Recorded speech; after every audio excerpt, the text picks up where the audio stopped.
What if I told you that everything you've been taught about being a good person is actually keeping you weak, unfulfilled, and secretly miserable?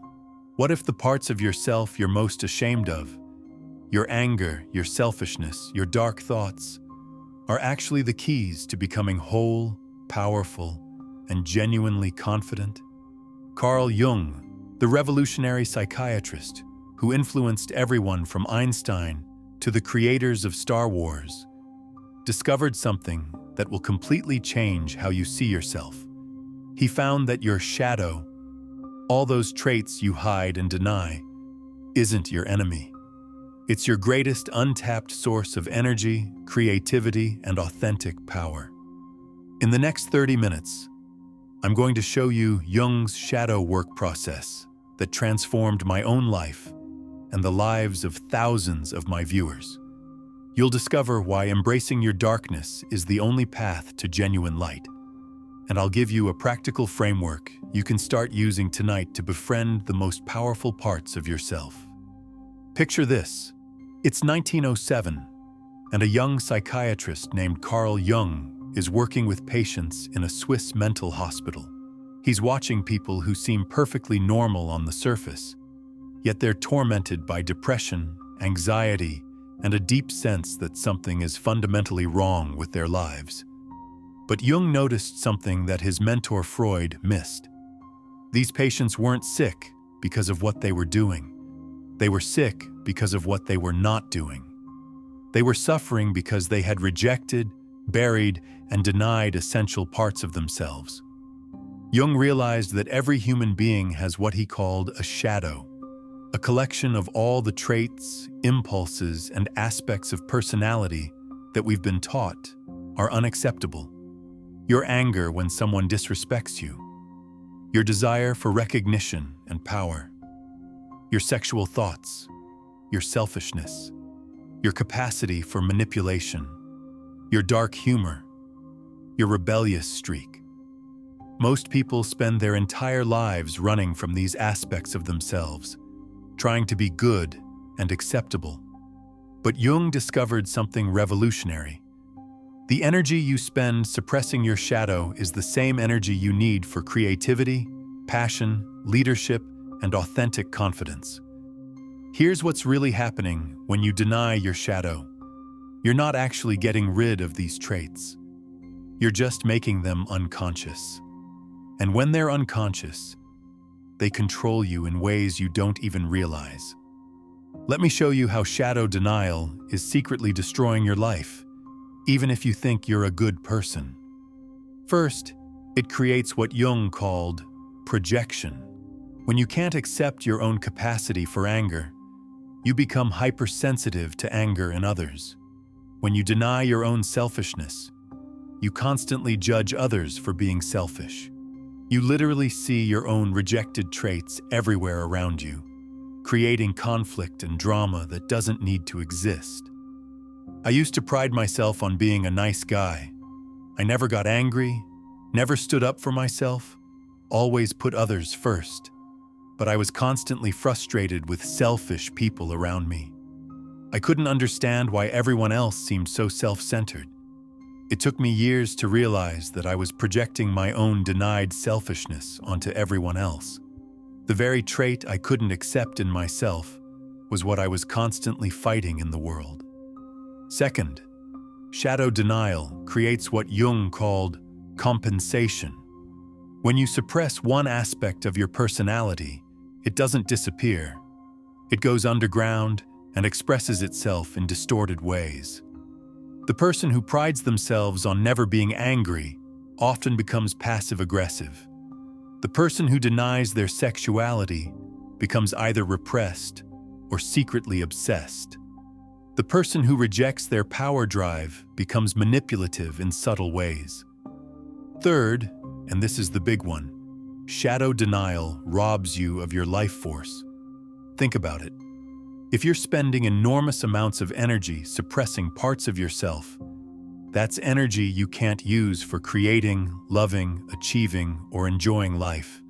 You become what Jung called half a person, living only from your acceptable traits while your shadow traits drain your energy from the unconscious. I see this everywhere. People who are exhausted from being nice all the time. People who feel empty despite doing everything right. People who have successful lives on paper, but feel like they're living someone else's life. This is the cost of shadow denial. But here's what Jung discovered that changes everything. When you learn to consciously integrate your shadow, you don't become a worse person. You become a complete person. You gain access to energy, creativity, and authentic power that you never knew you had. Now I'm going to teach you Jung's actual process for shadow integration. This isn't about becoming evil or acting out your dark impulses.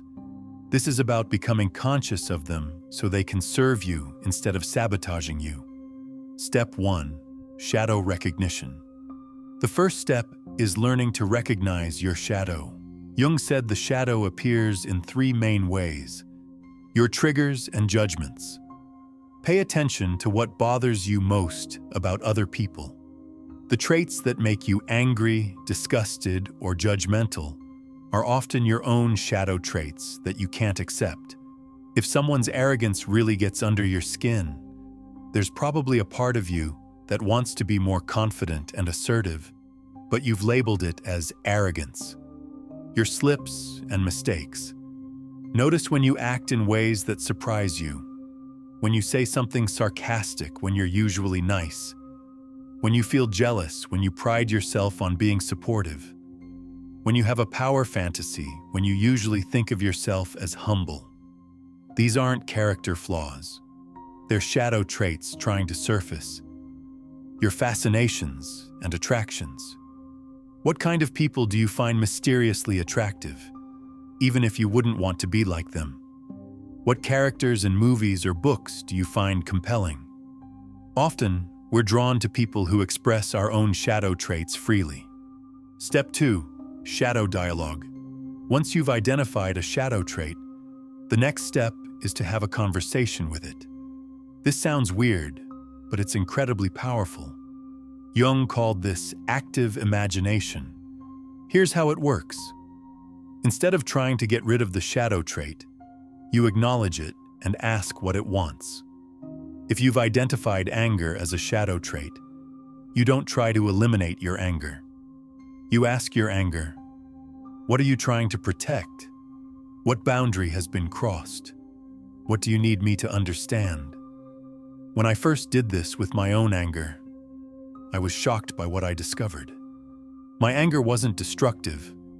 It was trying to protect my values and my self-respect. It was showing me where I was allowing people to treat me poorly. Once I understood this, I could use my anger as information rather than suppressing it or exploding. Step 3. Shadow integration. The final step is integration, finding healthy ways to express your shadow traits. This doesn't mean acting out every dark impulse. It means finding constructive channels for shadow energy. If your shadow trait is selfishness, integration might mean learning to prioritize your own needs and set boundaries. If your shadow trait is aggression, integration might mean becoming more assertive in your career or standing up for your values. If your shadow trait is sexuality, integration might mean embracing your sensual nature in healthy relationships. The key is that integration transforms shadow traits from unconscious compulsions into conscious choices. Instead of your anger controlling you, you can choose when and how to use your anger. Instead of your power drive manipulating you unconsciously, you can consciously pursue leadership and influence. Let me give you some concrete examples of how shadow integration works in real life. Example 1. The people pleaser's shadow. Sarah came to me because she was exhausted from always saying yes to everyone. She prided herself on being helpful and kind, but she was burning out. When we explored her shadow, we discovered a strong, selfish part that she had completely denied. Instead of trying to eliminate this selfishness, we worked on integrating it. Sarah learned to ask herself, What do I actually want in this situation? She started setting boundaries, saying no to requests that drained her, and prioritizing her own goals. The result? She didn't become selfish. She became balanced. She could choose when to help others from a place of genuine desire rather than compulsion. Example 2. The nice guy's shadow. Mark was frustrated because he was always the friend, but never the romantic partner.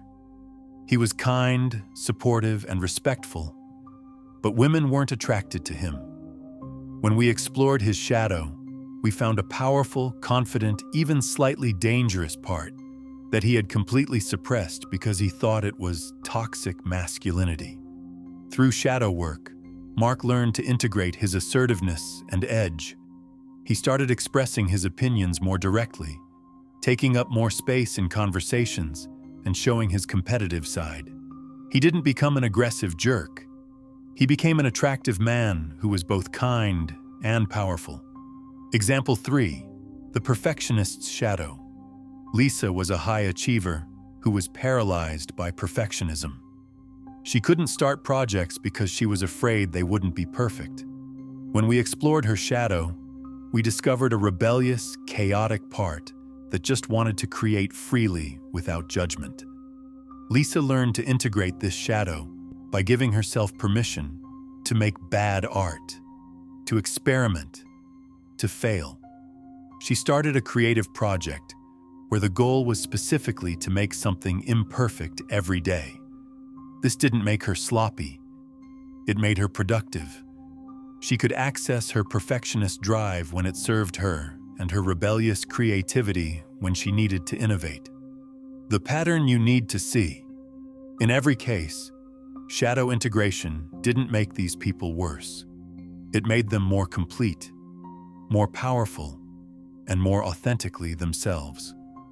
They gained access to energy and capabilities they never knew they had. Now I need to address something that most people get wrong about shadow work. There's a dangerous trend in self-help culture that only focuses on positive traits: love, light, gratitude, kindness. But Jung warned us about this. He called it spiritual bypassing, using spirituality to avoid dealing with difficult aspects of reality. Here's the truth that might make you uncomfortable. People who only cultivate positive traits often become weak, naive, and ineffective in the real world. They become what Jung called too good for this world, so focused on being pure that they can't handle conflict, competition, or the darker aspects of human nature. I've seen this countless times. The person who's so focused on love and light that they can't protect themselves from manipulation. The person who's so committed to being positive that they can't acknowledge real problems in their relationships or career. The person who's so afraid of their own darkness that they become powerless against the darkness in others. Jung understood something that modern self-help often misses. You need your shadow to be effective in the world. You need your capacity for anger to set boundaries. You need your competitive drive to achieve your goals. You need your skepticism to avoid being taken advantage of. You need your selfishness to take care of yourself. The goal isn't to become a saint. It's to become a complete human being who can access all aspects of their personality when appropriate. The integration paradox. Here's the paradox that Jung discovered. The more you accept your capacity for darkness, the less likely you are to act it out destructively. When you deny your shadow, it controls you unconsciously. When you accept it, you can choose how to express it consciously. The person who accepts their capacity for anger is less likely to explode in rage because they can address issues before they build up. The person who accepts their competitive nature is less likely to sabotage others because they can compete directly and fairly. The person who accepts their sexuality is less likely to act out inappropriately because they can express it in healthy ways. This is why Jung said that making the unconscious conscious is the path to freedom. When you know all parts of yourself, You can choose which parts to express in any given situation. Now I'm going to give you a practical shadow work exercise you can start tonight. This is based directly on Jung's active imagination technique, adapted for modern life. The shadow dialogue exercise. 1. Identify a trigger. Think of someone who really bothers you. Someone whose behavior makes you angry, disgusted, or judgmental. Write down specifically what bothers you about them. 2. Find the shadow trait. Ask yourself, what if this trait exists in me too? What would that look like? Don't judge it, just explore it. If their arrogance bothers you, what would your arrogance look like? If their selfishness bothers you, what would your selfishness look like? 3. Have a conversation. Imagine this shadow trait as a separate part of yourself. Ask it, what do you want? What are you trying to achieve? What do you need me to understand? Write down whatever comes up, even if it seems strange. 4. Find the gift. Every shadow trait has a gift hidden inside it.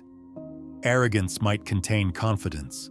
Selfishness might contain self-care. Anger might contain boundary setting. Ask your shadow trait, what gift are you trying to give me? 5. Plan integration. Ask yourself, how can I express this trait in a healthy, constructive way? If the gift is confidence, how can you be more confident in your daily life? If the gift is self-care, how can you prioritize your needs better? The weekly shadow check-in. Every week, ask yourself these 3 questions. 1. What triggered me this week, and what does that reveal about my shadow? 2. What part of myself did I suppress or deny this week? 3. How can I integrate this shadow aspect in a healthy way next week? Warning: start small. Shadow work is powerful, but it can be intense. Start with small shadow traits, not major ones. Work with mild irritations before you tackle deep traumas. If you find yourself overwhelmed, consider working with a therapist who understands Jungian psychology. Here's what I want you to understand. Your shadow isn't your enemy. It's your untapped potential. Every trait you've rejected, every impulse you've suppressed, every aspect of yourself you've denied contains energy that could be serving your highest goals. The people who change the world aren't the ones who've eliminated their darkness. They're the ones who've learned to harness it. Steve Jobs was famously difficult and demanding, but that shadow trait drove him to create revolutionary products. Oprah has talked openly about her capacity for ruthlessness, and that trait helped her build a media empire. Gandhi was known for his fierce anger at injustice, and that shadow trait fueled his fight for independence. Your shadow contains your power, your creativity, your passion, your ability to stand up for yourself and others, your capacity to achieve great things and make a real difference in the world. But you can only access this power by making friends with your darkness. If this video has opened your eyes to the power of shadow work, please hit the like button and subscribe to the channel. It helps me reach more people who are ready to do the deep work of becoming whole. And leave a comment below sharing one shadow trait you're ready to explore. I read every comment and often feature the most insightful ones in future videos. Next week, we're diving into Viktor Frankl's revolutionary discovery about finding meaning in the darkest moments of life. You'll learn why your suffering might be the key to your purpose, and I'll share the 3-step process Frankl used to transform the worst experiences into the greatest sources of meaning. Remember, you're not broken. You're not too much. You're not too dark. You're a complete human being with both light and shadow, and both are necessary for you to become who you're truly meant to be. The question isn't whether you have a shadow. You do. The question is whether you'll make friends with it or spend your life running from your own power. Thank you for watching. And I'll see you in the next video where we explore how meaning can emerge from the darkest moments of human experience.